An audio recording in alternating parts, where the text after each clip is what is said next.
கோகிலமே நீ குரல் கொடுத்தால் உன்னை கும்பிட்டு கண்ணடிப்பேன். கோபுரமே உன்னை சாய்த்து கொண்டு உந்தன் கூந்தலில் மீன் பிடிப்பேன்.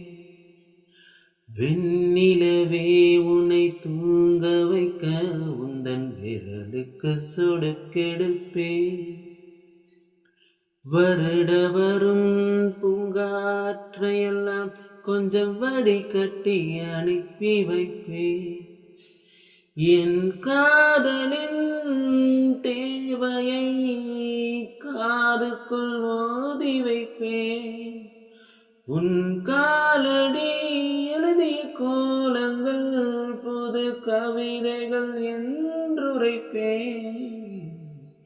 என்னவளே அடி என்னவளே இந்த இதயத்தை துளைத்து விட்டேன்.